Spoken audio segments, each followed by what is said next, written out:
A'udzubillahi minasyaitonirrajim. Bismillahirrahmanirrahim. Dengar ke suara saya? Aisyah Kharkan, dengar ke suara saya? Jelas ke? Jelas. Okey, baik, alhamdulillah.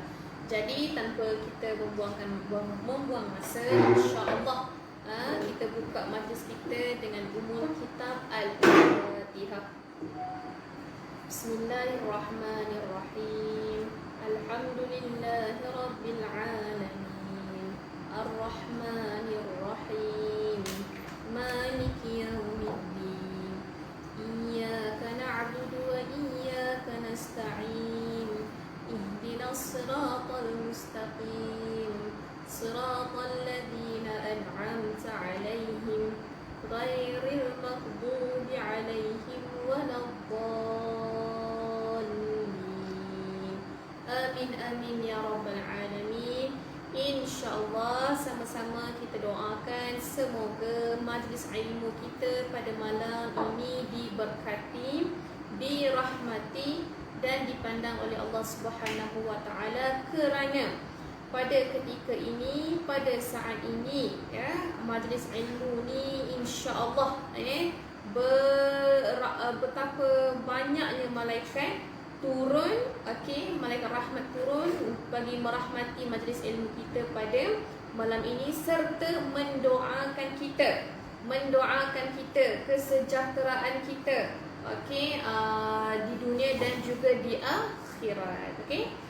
Okey, bismillahirrahmanirrahim. Jadi insya-Allah, okey, hari ini kita akan teruskan kelas kita, kelas asas fardu ain. Okey, dalam buku ni kita, sebab semua ada buku ni kan, kita boleh tengok asas-asas fardu ain. Okey, tulisan Ustaz Sulaiman Endut. Okey, alhamdulillah, untuk kelas yang lepas, okey, untuk kelas yang lepas kita ada tengok tentang doa dan juga adab dalam Islam. Okey, sebelum saya nak teruskan dengan lebih lanjut, okey, saya terkesan dengan satu kata-kata Naktibah Lina Idrus. Siapa pernah dengar ya, pagi-pagi kalau kita pergi kerja, kita buka ikim ataupun ikim.com, okey, ya, IKIM ya, saluran radio Islamik. Okey, ikim.com. Okey, kita boleh dengar satu slot pada pukul 7.30 atau 7.20, tak silap saya, 7.20 pagi satu slot motivasi daripada Naktibah Lina Idrus. Antara yang saya nak kongsi kat sini kerana ia begitu terkesan untuk hati saya dan juga untuk diamalkan kepada kita semua.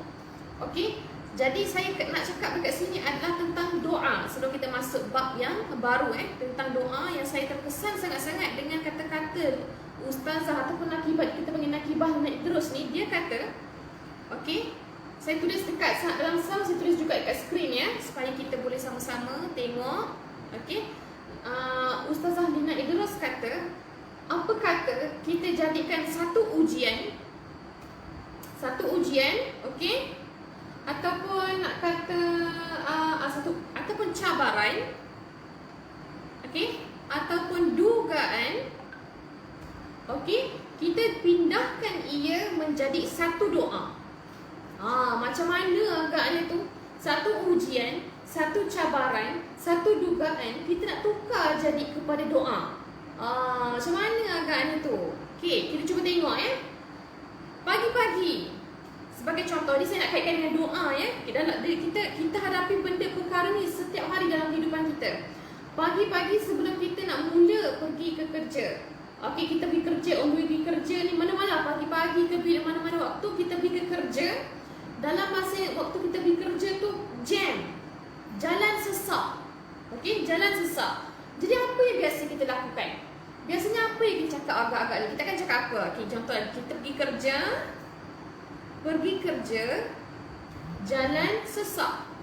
Okey, saya tulis dalam masa yang sama, saya tulis dekat skrin ya. Jalan sesak. Okey, agak-agaknya lah apa yang kita kata agak-agaknya tu dalam perempuan sekalian. Okey, Aisyah, Ken dengan Arul, apa agak-agak kita cakap? Agaknya kita mesti cakap macam ni rasa kan? Lambatnya. Kan? Lambatnya. Apa lagi? Kenapa? Kenapa kereta depan tu slow sangat? Lagi apa lagi? Bila nak sampai ni? Kan? Jadi ini maknanya satu ujian untuk kita pergi ke tempat kerja. Kita nak kerja sebelum masuk waktu kerja. Okey. Ini biasa. Okey, jadi apa kata kita tukarkan perkara ini menjadi doa. Okey, apa agak-agaknya doa? Apa agak-agaknya kita boleh tukar ni? Okey, tuan-tuan dan puan sekalian, kita boleh cakap, Ya Allah, mudahkanlah perjalanan ke tempat kerjaku. Subhanallah. Jadi tuan-tuan dan puan sekalian, statement ni saya sangat terkesan untuk kongsi dengan semua orang. Okay, jadikan ujian ataupun cabaran ataupun apa saja dugaan, tukarkan ia menjadi sebagai doa. Sebagai contoh, okay, saya bagi contoh tadi pergi kerja, jalan sesak, kita selalu cakap, Ya Allah lambatnya. Jadi lepas ni, kita cuba tukarkan statement tersebut, Ya Allah, ya Tuhanku, mudahkanlah perjalananku ini menuju ke tempat kerja. InsyaAllah, tuan-tuan dan puan sekalian, InsyaAllah, memang insyaAllah diizinkan Allah akan lancar perjalanan tersebut. Lagi satu, contoh kita bagi contoh seterusnya, ujian atau peperiksaan apa saja. Ujian masuk kerja ke, ujian pelajar ke. Okey, kita cakap, Ya Allah susahnya soalan ni, kita tukar. Ya Allah susahnya soalan ini, kita tukarkan kepada doa iaitu, Ya Allah ya Tuhanku, mudahkanlah aku untuk menjawab soalan peperiksaan ini. Macam tu. Lagi satu contoh, saya bagi contoh. Contoh air kita buat tak sedap, kita order kat kedai tak sedap. Kan? Tak sedap kan? Jadi contoh pahit ke, terlalu manis ke apa ke, Ya Allah manis, kita nak komplain. Okey? Tapi kita automatik latih diri kita tukar menjadi doa. Ya Allah ya Tuhanku, semoga dengan rezeki yang aku peroleh ini, okey, akan membuatkan aku lebih bersyukur. Macam tu. Kita jadikan satu perkara itu yang kita rasa macam tidak puas hati, tidak suka kepada menjadi doa. Jadi itulah dia yang saya nak cuba kongsikan sebelum kita masuk ke bab yang baru. Jadi bab doa, alhamdulillah kita telah selesai. Okey. Ada soalan apa-apa tak sebelum kita masuk ke bab yang baru tentang doa? Okey. Selesai Jadi saya rasa terkesan. Jadi saya nak berkongsi dengan semua tentang pentingnya kata-kata yang baik, al-kalam ataupun kata-kata yang baik itu sangat penting. Kita dengan sesiapa pun, kalau boleh kita cuba bercakap dengan keadaan yang lemah lembut, berhikmah, cakap perkara-perkara yang baik, InsyaAllah Allah suka kata-kata yang baik. Kerana seperti mana saya kata sebelum ni, al-kalamu du'aun. Okey, kata-kata itu merupakan salah satu doa. Betapa indahnya ataupun betapa uniknya orang Melayu, orang tua kita dulu, anak nakal, tapi kita cakap macam mana tuan-tuan puan sekalian? Bertuah punya anak. Kita guna perkataan bertuah punya anak tu. Jadi ia merupakan doa. Okey. Jadi itulah dia, okey, doa. Doa senjata orang mukmin. Kata-kata itu merupakan satu doa, Jadi itulah dia sebenarnya sedikit sebanyak doa ataupun bab doa. Okey. Kerana Islam ni sangat cantik, setiap perkara yang kita lakukan kita kaitkan dengan Allah. Kerana apabila kita baca doa, insya-Allah pahala itu kita peroleh. Okey, selesai alhamdulillah bab doa. Okey, jadi kita sambung kepada muka surat 265. Yang mana adab berpakaian. Adab berpakaian. Sebelum tu kita dah tengok kan? Adab dalam Islam. Di mana kita tengok kelas yang lepas, adab ni bermaksud pendidikan, akhlak, sikap, tabiat. Itu adab maksud dia. Adab ni dalam bahasa Arab. Bahasa Melayu pun kita panggil adab juga. Tapi itulah maksudnya. Tabiat, sikap, dalam bahasa Inggeris attitude, apa-apa sahaja yang berkaitan dengan adab. Jadi adab dalam Islam. Adab dalam Islam, seperti mana kita dah sebut dalam kelas yang lepas, Nabi Muhammad sallallahu alaihi wasallam bersabda, innama bu'ithtu liutammima makarimal akhlak. Sesungguhnya aku ini diutuskan untuk, kalau kita tengok untuk apa? Untuk menyempurnakan akhlak, okey, untuk menyempurnakan akhlak. Akhlak yang mulia. Jadi akhlak ni sebenarnya sangat penting dalam kehidupan kita. Adab ini sangat penting dalam kehidupan seharian kita. Banyak sangat-sangat yang kita kaitkan dengan adab dalam kehidupan seharian kita. Adab berpakaian, adab bercakap dengan orang, adab bergaul antara lelaki dan wanita, ya. Lagi apa? Adab menuntut ilmu, adab dengan guru, subhanallah. Sangat cantik. Dalam Islam Allah dah susun dengan doa. Lepas tu kita ada adab. Sangat penting kita mempelajari bab-bab sebegini supaya insya-Allah kita dapat membentuk diri dan hati kita yang bagus, yang baik, dalam melayari kehidupan seharian kita insya-Allah, ya. Alhamdulillah kita dah tengok kepentingan adab dalam masyarakat ataupun dalam Islam. InsyaAllah hari ini kita sambung dengan adab berpakaian. Adab berpakaian. Adab berpakaian ni, adab berpakaian ni kita bahagikan kepada dua. Adab berpakaian kita bahagi kepada dua. Saya tulis dekat slide yang di depan tuan-tuan dan puan sekalian. Adab berpakaian. Adab berpakaian. Kita bahagikan kepada dua. Yang pertama adalah untuk siapa? Untuk lelaki. Untuk lelaki, ya. Yang kedua untuk wanita. Untuk wanita. Kita kena tahu ni. Adab berpakaian untuk lelaki dan wanita. Kita dalam Islam bukan saja adab berpakaian tu mestilah sopan. Mestilah sopan. Kita ada istilah kita iaitu adab berpakaian dalam Islam adalah yang pertama dalam buku kita boleh tengok menutup aurat.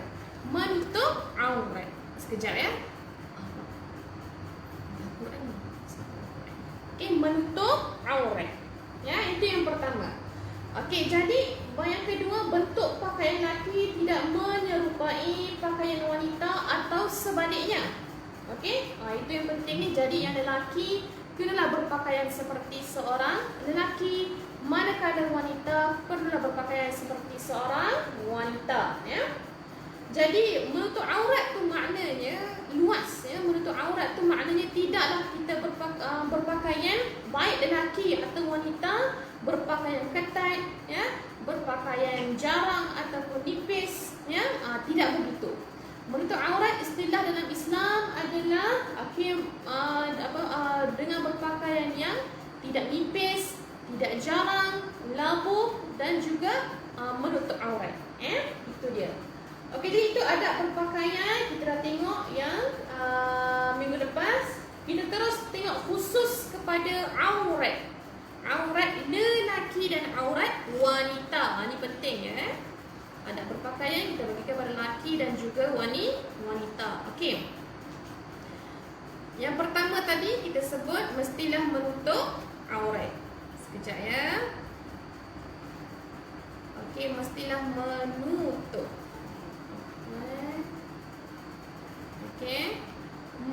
Menutup aurat.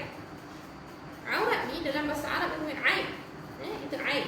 Jadi menutup aurat, ya, dengan sempurna. Jadi kita tengok kat sini aurat lelaki dan aurat wanita.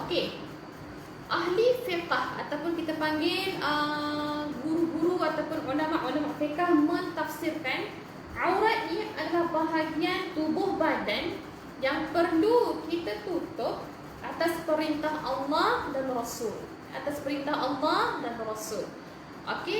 Itu aurat. Dari segi maksud ahli fiqh. Kita bagi kepada lelaki dan wanita. Dalam Al-Quran surah An-Nur, ya.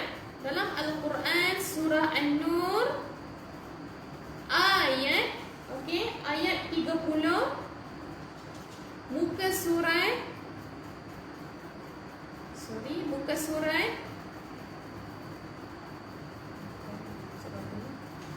surat 353.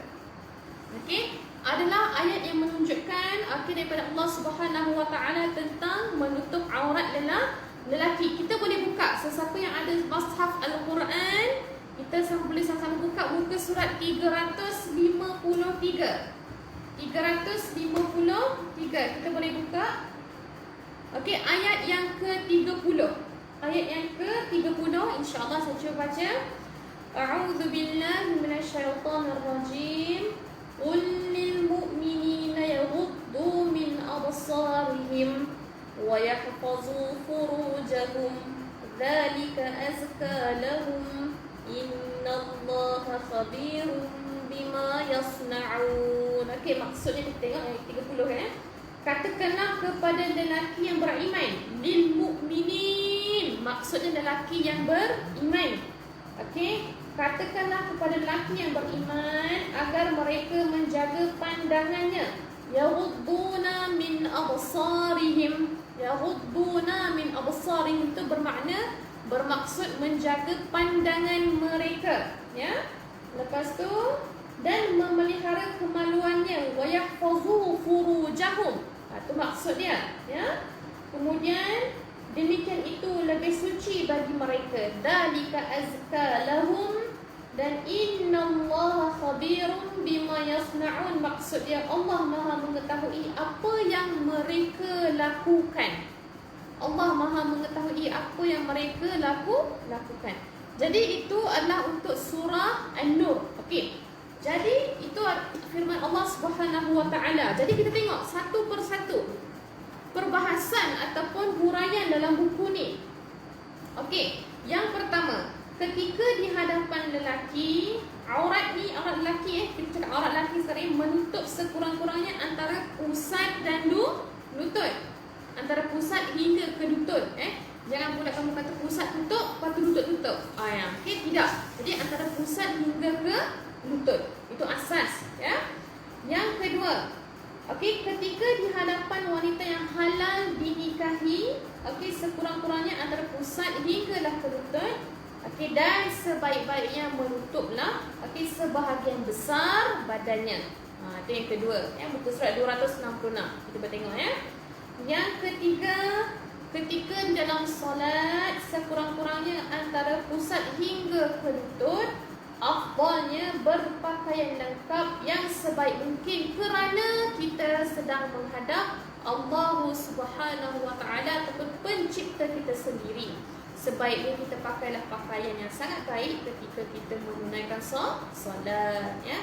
Walaupun pusat hingga ke lutut itu menutup aurat, okey, kerana kita nak menghadap pencipta kita, menghadap Allah Subhanahu Wa Taala, jadi kita perlu memakai pakaian yang lebih baik. Macam tu, ya. Itu maksudnya. Okey, yang keempat, ketika bersama isteri tiada batas aurat. Okey, yang kelima, ketika bersendirian menutup dua kemaluannya. Jadi itu dia yang 5 poin tentang aurat lelaki berdasarkan ayat surah An-Nur ayat 30 muka surat 353, ya. Jadi tuan-tuan puan sekalian boleh catat dekat sini, boleh take note. Surah An-Nur ayat 30. Itu untuk lelaki. Itu untuk aurat lelaki.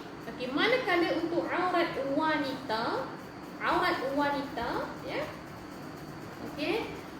Kita boleh tengok dalam surah An-Nur, surah yang sama juga, muka surat 353 juga, 353.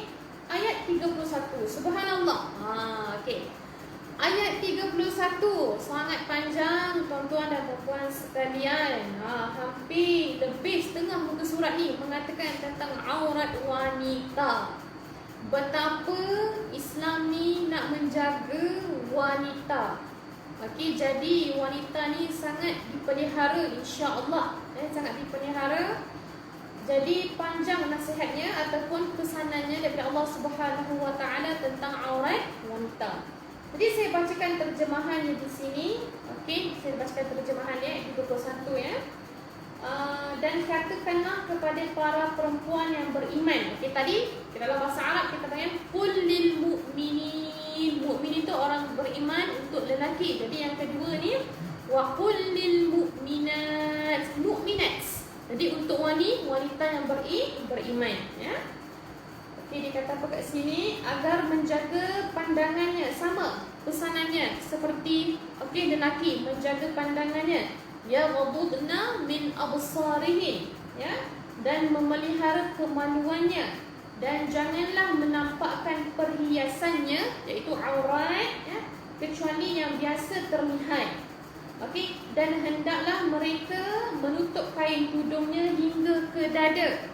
Okey, hingga ke dada, dan janganlah menampakkan perhiasannya iaitu aurat, ya, kecuali kepada ini yang Allah khususkan untuk golongan-golongan yang boleh kita, wanita yang memperlihatkan auratnya. Yang pertama, kepada siapa? Suami mereka atau ayah mereka, atau ayah suami mereka, maknanya ayah mertua kita, ayah mertua wanita tersebut, atau putera-putera mereka, anak-anak lelaki, ya, atau putera-putera suami mereka. Nanti saya akan terangkan lepas ni. Atau saudara-saudara lelaki mereka, atau putera-putera saudara lelaki mereka, atau putera-putera saudara perempuan mereka, atau para perempuan sesama Islam mereka, atau hamba sahaya. Atau hamba sahaya. Lagi yang mereka miliki, atau para pelayan lelaki ataupun dah tua, ya, yang tidak mempunyai keinginan terhadap perempuan, atau anak-anak yang belum mengerti tentang aurat perempuan. Dan janganlah, itu tentang aurat, kepada siapa yang kita boleh memperlihatkan, atau wanita Islam boleh memperlihatkan aurat mereka. Dan janganlah mereka menghentakkan kaki agar diketahui perhiasan yang mereka sembunyikan, ya. Jadi attraction, orang katalah, jadi macam satu perhatian kepada lelaki, ya. Dan bertaubatlah kamu semua kepada Allah, wahai orang-orang yang beriman, agar kamu beruntung. Panjang kan? Panjang nasihat-nasihatnya kepada wanita mukmin ni tentang aurat. Jadi macam itulah wanita-wanita mukmin, wanita-wanita Islam, itulah dia batasan aurat kita. Batasan aurat kita ni semua, kecuali tapak tangan dan juga kaki, ya. Kita tengok dekat sini sebagai syarahan ataupun dia punya detailnya. Yang pertama, ketika dalam solat, seluruh tubuhnya kecuali muka dan tapak kaki, muka dan tapak tangan. Muka dan juga tapak tangan. Ketika kita solat, kita boleh muka dan juga tapak tangan. Ketika bersama wanita kafir, non-Muslim, menutup seluruh tubuhnya kecuali muka dan tapak tangan. Sama, ya. Yang ketiga, ketika di hadapan lelaki yang bukan muhrim, seluruh tubuhnya kecuali muka dan tapak tangan. Sama juga. Dan yang keempat, ketika berada dengan suami, tiada batasnya. Dan yang kelima, ketika bersendirian antara pusat hingga ke lutut. Jadi 5 poin penting ni untuk kita tahu had ataupun setakat mana aurat wanita. Jadi aurat wanita tu menutup semua kecuali muka dan juga tapak tangan. Muka dan juga tapak tangan. Kita tengok seterusnya. Wanita dilarang mendedahkan perhiasannya. Perhiasan yang dimaksudkan di sini adalah aurat, ya. Perhiasan bagi wanita macam selain daripada itu, perhiasan ni juga macam kita punya wanita, barang-barang kemas wanita, ya. Seperti gelang tangan, gelang kaki, rantai, anting-anting. Barang-barang kemas ni biasanya kita pakai kat mana? Kat tangan, kan? Rantai dekat leher. Jadi kita dilarang mempamerkan perhiasan tersebut kerana dalam masa yang sama kita akan mendedahkan aurat. Jadi sebaik-baiknya kita simpanlah perhiasan kita tersebut. Untuk siapa? Untuk suami kita, yang kita boleh membuka aurat. Membuka kita punya aurat kita. Lengan, betis, dada, leher, kepada semua tu, okey, melibatkan kawasan aurat seorang wanita, ya. Okey. Pendedahan perhiasan hanya boleh dilakukan kepada, okey, ini yang saya nak terangkan, okey, daripada firman Allah Subhanahu wa taala dalam surah An-Nur ayat 31 muka surat 353. Jadi ini dia. Okey, golongan-golongan yang wanita muslim boleh mendedahkan perhiasan, okey, iaitu yang pertama kepada suami. Kepada suami. Ya, suami kita boleh mendedahkan, okey, kita boleh mendedahkan perhiasan kita. Yang pertama kepada suami, ayah kita, ayah mertua. Okey, ayah mertua kita, anak-anak kita, okey. Okey, kemudian anak tiri. Anak tiri ni maknanya contoh, okey. Seorang wanita muslim, okey, ingin berkahwin dengan seorang lelaki. Okey. Jadi seorang lelaki tersebut mempunyai anak lelaki. Jadi anak lelaki itu merupakan anak tiri. Itu dimaksudkan dengan anak tiri dalam konsep ini, ya. Adik dan abang, okey, adik dan abang lelaki lah, ya. Anak saudara lelaki sebagai contoh. Okey, ini saya terangkan sebagai contoh. Saya dan juga suami saya. Okey, saya dan juga suami saya. Okey, anak saudara lelaki, okey, suami saya, okey, saya perlu, okey, menutup aurat. Okey, manakala anak saudara lelaki, okey, di bahagian ataupun keluarga saya, okey, kita boleh mendedahkan perhiasan tersebut. Itu dimaksudkan dengan anak saudara lelaki-lelaki sebelah wanita. Baru boleh, ya. Kemudian wanita rakan sejawat, maknanya antara sesama wanita, hamba sahaya. Okey. Hamba sahaya ni konsep ni pada zaman dulu, zaman jahiliyah dulu. Zaman sebelum kemunculan agama Islam lagi, hamba sahaya ni. Hamba yang pada zaman dahulu sebelum dibebaskan tu dengan majikan. Itu zaman dulu, ya. Itu zaman dulu. Jadi sekarang dah tak ada. Sekarang konsep hamba sahaya sudah tiada kerana sejak kedatangan agama Islam. Okey. Jadi kanak-kanak kecil yang belum bernafsu. Itulah dia. Okey. Itu dia punya secara detailnya tentang, okey, kepada siapakah wanita muslim boleh mendedahkan perhiasannya. Okey. Jadi kita dah sebut tadi yang pertama suami, ayah mertua, anak-anak lelaki kita. Okey, anak tiri, adik dan abang, anak saudara laki-laki sebelah, okey, wanita, sesama wanita, okey, hamba sahaya. Itu zaman sebelum kemunculan Islam dan juga kanak-kanak kecil yang belum bernafsu. Okey, itulah dia. Penting, ya, kita nak tahu aurat ni. Okey, jadi dalam antara aurat lelaki dan aurat wanita, okey, saya nak tanya, antara aurat lelaki dan juga aurat wanita, okey, mana yang rasa macam paling susahnya nak ikut? Mana satu agak-agaknya? Aurat lelaki ke aurat wanita yang paling susah nak jaga lah, senang cerita? Agak-agaknya lelaki ke wanita? Wanita, kan? Jadi dekat sini tuan-tuan dan puan sekalian, saya boleh buat satu kesimpulan lah sebenarnya, ya. Okey, wanita dalam Islam ni sebenarnya kita boleh tengok Islam sangat menjaga hak-hak wanita. Islam sangat memelihara hak-hak wanita. Okey, saya pernah ditujukan soalan, ditanya soalan ketika tu nak balik daripada universiti, nak balik ke rumah menaiki bas. Saya ditanya, masa tu ada foreigner, orang putih datang Malaysia, jalan-jalan kan, ditanya, kamu rasa tak panas ke? Dia tunjuk macam ni.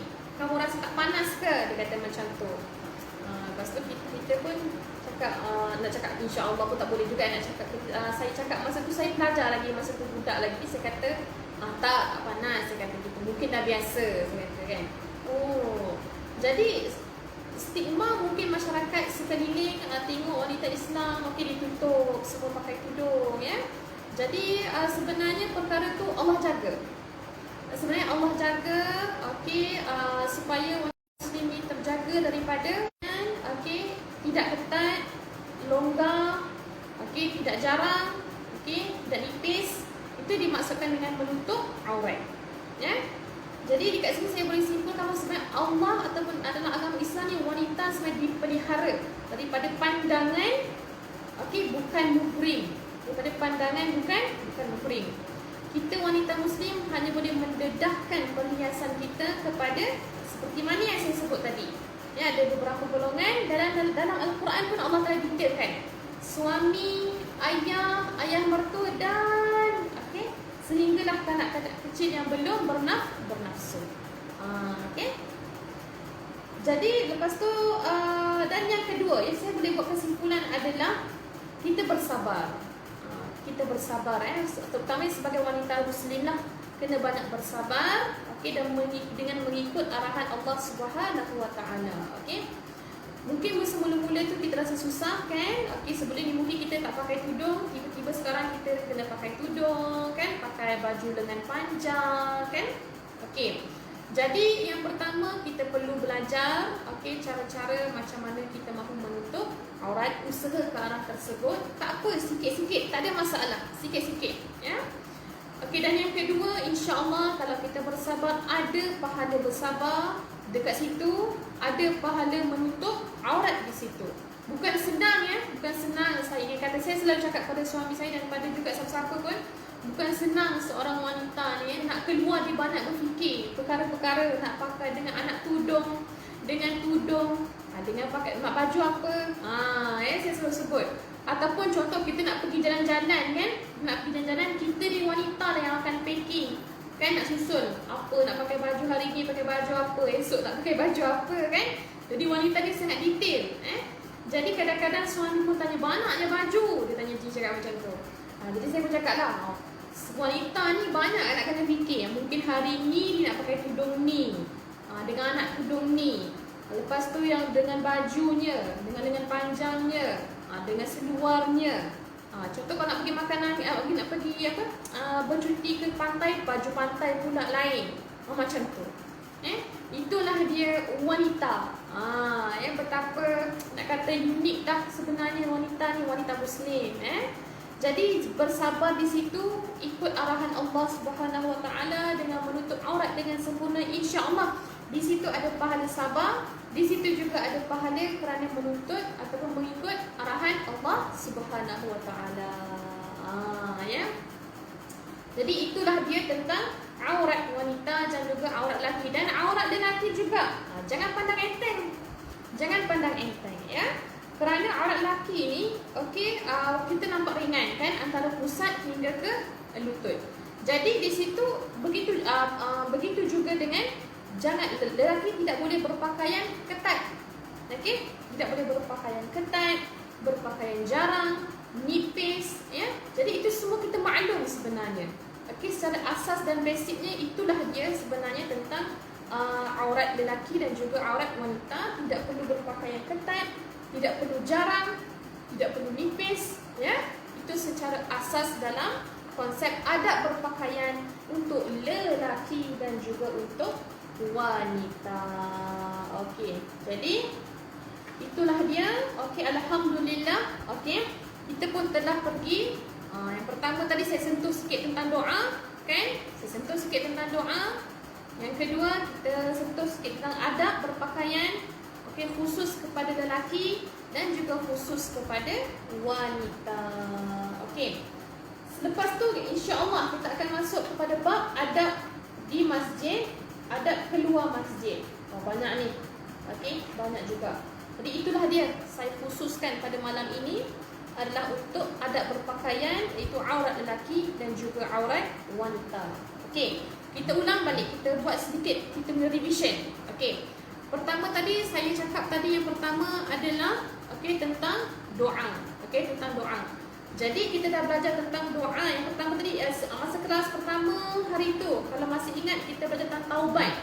Okey, kita melakukan kesalahan, kita bertaubat, beristighfar. Okey, kemudian berazam tidak mahu melakukan kesalahan tersebut lagi. Okey, kemudian kita masuk bab doa. Doa ni banyak. Okey, aku maksud doa keseruan. Okey, doa tu kita memohon permohonan. Okey, itu maksudnya doa. Okey.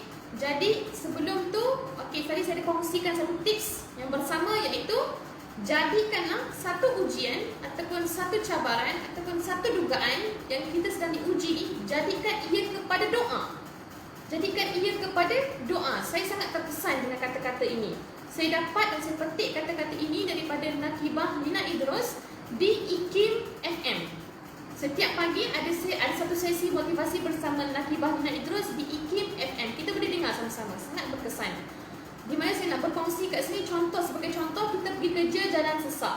Kita selalu cakap, ya Allah lambatnya, bila nak sampai ni, ya Allah kereta di depan tu kenapa macam tu, lambatnya dia berjalan. Okey? Jadi lepas ni kita berazam kita ubah semua tu dengan menjadikannya ianya sebagai doa, iaitu, ya Allah ya Tuhanku, permudahkanlah perjalanan aku ini untuk pergi ke tempat kerja. Subhanallah. Sangat indah kan? Sangat indah. Jadi macam tu, apa-apa saja dugaan ataupun cabaran yang kita lalui, kita tukarkan ia kepada doa. Sebagai contoh lain tadi, saya cakap tadi, saya ada kongsi tadi tentang peperiksaan. Apa-apa saja peperiksaan, tentang peperiksaan pelajar ke, pekerja ke, contoh kita kata, ya Allah susahnya, kenapa soalan ni macam ni. Jadi kita buang benda tu, kita tukarkan ia menjadi sebagai satu doa, iaitu, ya Allah ya Tuhanku, permudahkanlah aku menjawab soalan peperiksaan pada hari ini. Selesai alhamdulillah, insya-Allah. Okey. Jadi berasa macam best dan bagus kan tentang ini. Okey, jadi kat sini saya boleh simpulkan al-kalamu du'aun. Jadi maksudkan dengan kata-kata itu merupakan satu doa. Jadi saya kaitkan kat sini sebelum saya tamatkan kelas. Okey, kata-kata itu merupakan doa. Saya buat anak panah saja. Kata-kata itu bukan merupakan doa. Dan okey, dalam bahasa Arab, ad-du'a'u silahul mu'min. Dan doa itu senjata. Senjata jangan main-main. Senjata orang mukmin. Jadi kita ada bonus. Kita ada satu. Kenapa kita rasa macam kita lost, kehilangan? Kerana kita tak ada ni. Kita tiada ini. Kita cuba beramal, istiqomah, jadikan amalan dalam hati kita doa. Okey, kita rasa sedih, kita berdoa. Kita mengadu kepada Allah. Kita rasa nak marah, kita istighfar. Kita mengadu kepada Allah. Kita berdoa, ya Allah ya Tuhanku, hilangkanlah rasa marahku ini, hilangkanlah rasa marahku ini, macam tu. Okey? Kerana doa itu adalah senjata orang mukmin. Jangan main-main. Okey, ad-du'a'u silahul mu'min. Kita guna senjata itu, tuan-tuan sekalian. Sangat berkesan, insya-Allah. Ya.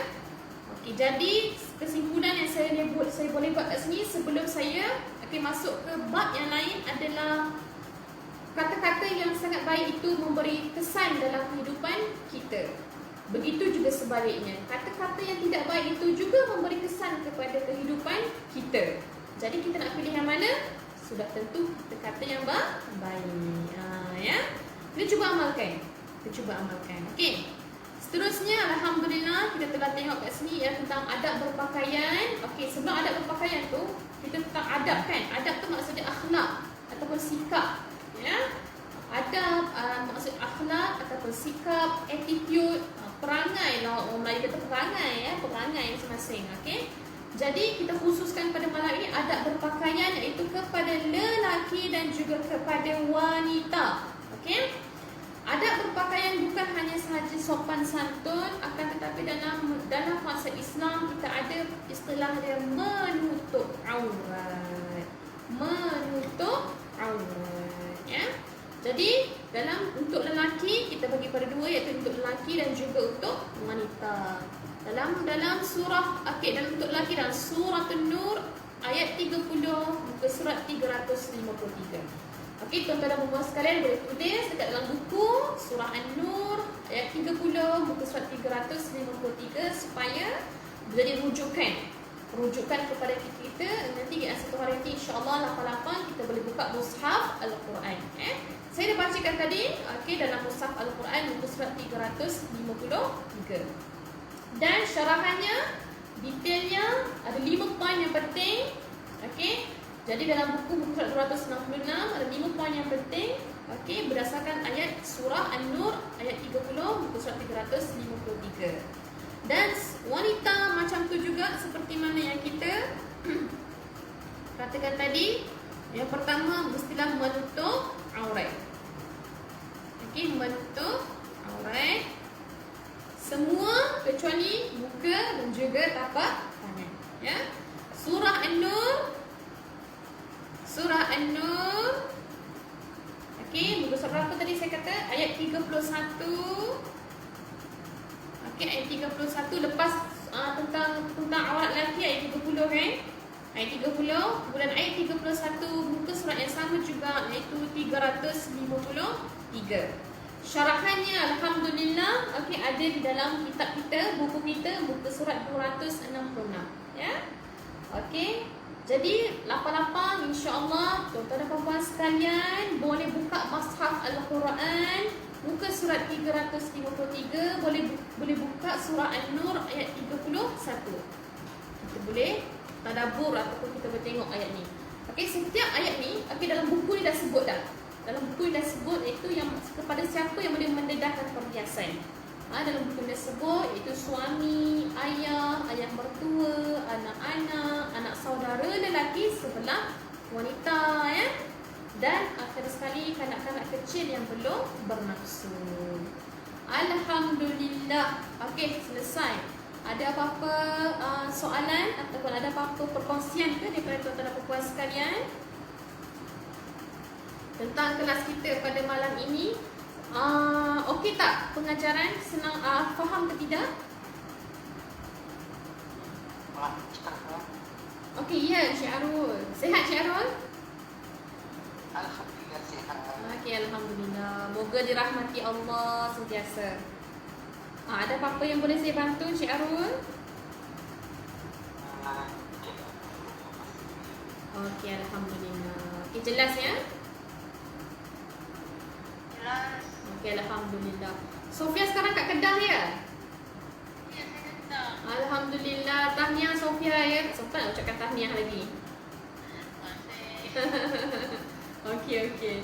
Okey, jadi siapa lagi? Okey, Aisyah Khar. Okey, semoga insya-Allah lah semua dalam rahmat Allah Subhanahu Wa Taala. Jadi kalau ada rasa macam nak tanya soalan secara personal apa-apa saja, okey insya-Allah boleh saja DM saya. InsyaAllah kalau ada rezeki dan ada masa, okey, dan kehendak oleh Allah Subhanahu Wa Taala kita akan bertemu. Okey, kita akan bertemu di luar kelas insya-Allah. Jadi kita tutup kelas kita dengan tasbih kafarah dan surah Al-As. Okey, yang mana lemahnya, yang mana kekurangan dan kesilapan itu datang daripada diri saya yang lemah.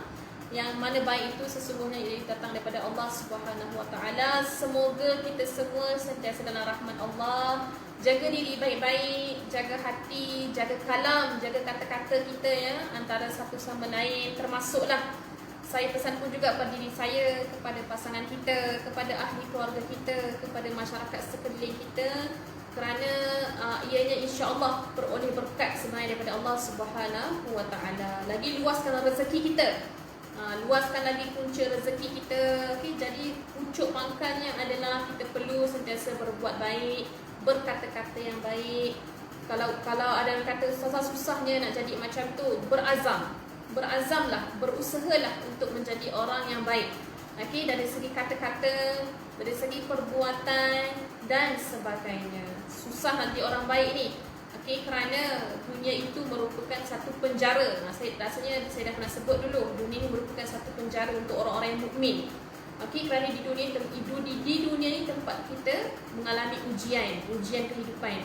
Jadi kita kena bersabar tuan-tuan dan puan-puan sekalian dan kuat menghadapi segala apa yang kita hadapi di dunia ini. Lebih-lebih lagi tentang musibah banjir sekarang ni kan.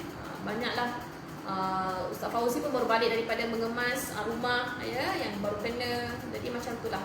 Kita perlu bersyukur dan berkata yang baik dan melakukan perkara yang baik. InsyaAllah baiklah hasilnya. Okey. Okey, insya-Allah kita jumpa pada kelas akan datang. Bab adab juga, tapi adab di masjid. Adab nak masuk masjid, adab nak keluar masjid dan juga adab bermasyarakat insya-Allah. Terima kasih semua. Insya-Allah kita jumpa minggu depan ya. InsyaAllah. Okey, sama-sama. Jaga diri baik-baik. Okey. Waalaikumsalam warahmatullahi